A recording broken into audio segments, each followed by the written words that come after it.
Hi hello, എല്ലാവർക്കും നമസ്കാരം. അനന്തപുരിയുടെ ഹൃദയമെന്ന് വിശേഷിപ്പിക്കാവുന്ന നിത്യവും ആയിരക്കണക്കിന് ഭക്തജനങ്ങൾ ദർശനത്തിനെത്തുന്ന കേരളത്തിലെ വിനായക ചതുർത്ഥി ആഘോഷങ്ങൾക്ക് പ്രസിദ്ധമായൊരു ക്ഷേത്രം, സർവവിഘ്നങ്ങളും അകറ്റുന്ന വിഘ്ന വിനായകനായ പ്രപഞ്ചഗണപതി സങ്കല്പത്തിൽ കുടികൊള്ളുന്ന തിരുവനന്തപുരത്തെ പഴവങ്ങാടി ഗണപതി ക്ഷേത്രം. ക്ഷേത്രം വിനായക ചതുർത്ഥി ആഘോഷങ്ങൾക്കുള്ള തയ്യാറെടുപ്പിലാണ്. പഴവങ്ങാടി ഗണപതി ക്ഷേത്രവും ഇവിടത്തെ നാളികേര മുടക്കലും വളരെ വിശേഷപ്പെട്ടതും പ്രസിദ്ധവുമാണ്. ആയിരക്കണക്കിന് നാളികേരങ്ങളാണ് നിത്യവും ഭക്തർ ഇവിടെ ഉടയ്ക്കുന്നത്. തങ്ങളുടെ എല്ലാ വിഘ്നങ്ങളും നാളികേരം ഉടയ്ക്കുന്നതിലൂടെ മാറ്റിക്കൊടുക്കുന്ന ഒരു പ്രത്യേക ശക്തി ഇവിടത്തെ മഹാഗണപതിക്കുണ്ട് എന്നാണ് വിശ്വാസം. അതിനാലാണ് ലോകത്തിന്റെ പല കോണുകളിൽ നിന്നും ഭക്തരെ ഇവിടേക്ക് ആകർഷിക്കുന്നത്. ഈ ക്ഷേത്ര ഉൽപ്പത്തിയുടെ ഐതിഹ്യം എന്നത് പത്മനാഭപുരം കൊട്ടാരവുമായി ബന്ധപ്പെട്ടിരിക്കുന്നു. കൊട്ടാരവും കോട്ടയുടെ 4 വശങ്ങളും പട്ടാളക്കാരുടെ സംരക്ഷണത്തിലായിരുന്നു. കോട്ടയുടെ ഒരു വശം മേലാങ്കോട് യക്ഷിയമ്മയുടെ ക്ഷേത്രമായിരുന്നു. അതിനാൽ രാത്രികാലങ്ങളിൽ ആ ഭാഗത്തെ ജോലി നോക്കാൻ ഒരു പട്ടാളക്കാരനും ധൈര്യപ്പെട്ടിരുന്നില്ല. എന്നാൽ നിയോഗിക്കപ്പെടുന്ന പട്ടാളക്കാരൻ രാവിലെ ബോധരഹിതനായി കിടക്കുന്നതും പതിവായിരുന്നു. അങ്ങനെ ഇരിക്കെ ഒരു ദിവസം ഈ ഭാഗത്ത് ജോലി നോക്കിയിരുന്നൊരു പട്ടാളക്കാരൻ വള്ളിയൂർ നദിയിൽ കുളിക്കാനിറങ്ങുകയും ആ നദിയിൽ നിന്ന് ഒരു ചെറിയ ഗണപതി വിഗ്രഹം കിട്ടുകയും ചെയ്തു. ആ വിഗ്രഹം തന്റെ മടിയിൽ തിരികെ വെച്ച് പട്ടാളക്കാരൻ അവിടുന്ന് പോകുകയും ചെയ്തു. പിറ്റേ ദിവസം മറ്റു പട്ടാളക്കാർ വളരെ ആശ്ചര്യത്തോടെയാണ് ഈ ഭടനെ കണ്ടിരുന്നത്. ഒട്ടും ഭയമില്ലാതെ തനിക്ക് ആ ഭാഗത്ത് എങ്ങനെ ജോലി ചെയ്യാൻ കഴിഞ്ഞു എന്നായിരുന്നു ചോദ്യം. അങ്ങനെ തനിക്ക് കിട്ടിയ ആ ഗണപതി വിഗ്രഹത്തിന്റെ കഥ ഈ ഭടൻ മറ്റു പട്ടാളക്കാരോട് പറയുകയും ചെയ്തു. അന്നു മുതൽ ആ ഗണപതി വിഗ്രഹത്തെ പട്ടാള ക്യാമ്പിൽ വെച്ച് ആരാധിച്ചു പോന്നു. അങ്ങനെ ഇരിക്കെ 1795 രാമവർമ്മ മഹാരാജാവിന്റെ കാലത്ത് തിരുവിതാംകൂറിന്റെ തലസ്ഥാനം പത്മനാഭപുരത്ത് നിന്നും തിരുവനന്തപുരത്തേക്ക് മാറ്റുകയും സേനയുടെ ഭൂരിഭാഗം തിരുവനന്തപുരത്തേക്ക് വരികയും ചെയ്തു.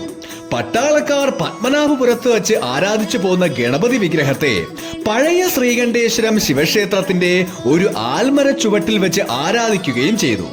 അതിനുശേഷം പുത്തരിക്കണ്ടത്തെ പടിഞ്ഞാറ് വശത്തെ കോട്ടയുടെ സമീപത്തായി ഇപ്പോഴത്തെ ക്ഷേത്രമിരിക്കുന്ന സ്ഥലത്ത് ധർമ്മരാജാവിന്റെ സഹായത്തോടെ ഒരു ചെറിയ ക്ഷേത്രം കെട്ടി ആ ഗണപതി വിഗ്രഹത്തെ അവിടെ പ്രതിഷ്ഠിക്കുകയും ചെയ്തു.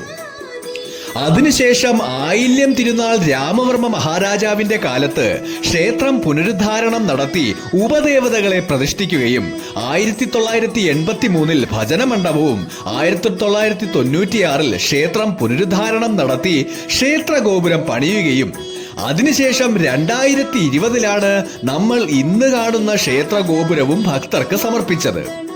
ഇന്ത്യൻ പട്ടാളം നേരിട്ട് നോക്കി നടത്തുന്ന ഒരു ക്ഷേത്രമാണ് പഴവങ്ങാടി ഗണപതി ക്ഷേത്രം. ഇവിടുത്തെ മഹാഗണപതി വലതുകാൽ മടക്കി വലത്തോട്ട് തുമ്പിക്കൈ നീട്ടി പീഠത്തിലിരിക്കുന്ന രീതിയിലാണ് പ്രതിഷ്ഠ. ശ്രീ മഹാദേവന്റെയും പാർവതീദേവിയുടെയും പുത്രനായ ഗണപതി ഭഗവാന്റെ ജന്മദിനമാണ് വിനായക ചതുർത്ഥി എന്ന് പറയുന്നത്. ഗണപതി ഭഗവാൻ മറ്റു ദേവതകളിൽ നിന്നും വളരെ വ്യത്യസ്തമാണ്. തലയ്ക്ക് ചേരാത്ത ഉടലും, ഉടലിന് ചേരാത്ത വയറും, വയറിന് ചേരാത്ത കാലും, ശരീരത്തിന് ചേരാത്ത വാഹനവുമെല്ലാം ഗണപതിയെ മറ്റു ദേവതകളിൽ നിന്നും വ്യത്യസ്തമാക്കുന്നു.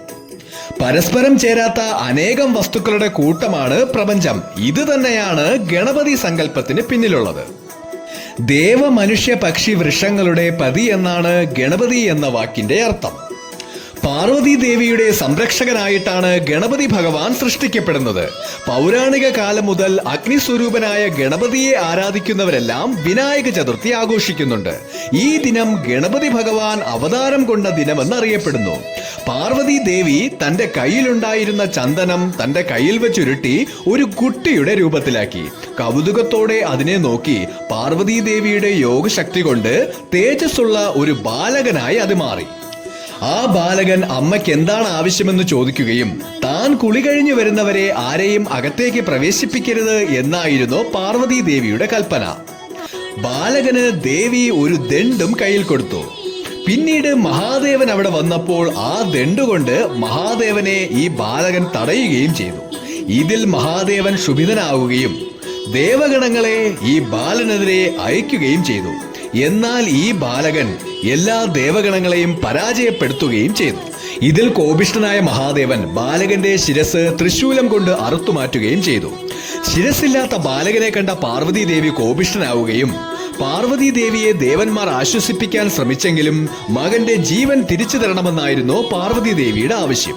അങ്ങനെ മഹാദേവൻ ദേവന്മാരോട് പറഞ്ഞു, വടക്കോട്ടു സഞ്ചരിക്കുമ്പോൾ ആദ്യം കാണുന്ന ശിരസ് കൊണ്ടുവരണമെന്നായിരുന്നു കൽപ്പന. ദേവന്മാർ വടക്കു വശത്തേക്ക് സഞ്ചരിച്ചപ്പോൾ വടക്ക് തലവച്ച് കിടക്കുന്ന ആനയെ കാണുകയും ആനയുടെ ശിരസ് കൊണ്ടുവന്ന് ബാലകന്റെ ശിരസിൽ ചേർക്കുകയും ചെയ്തു.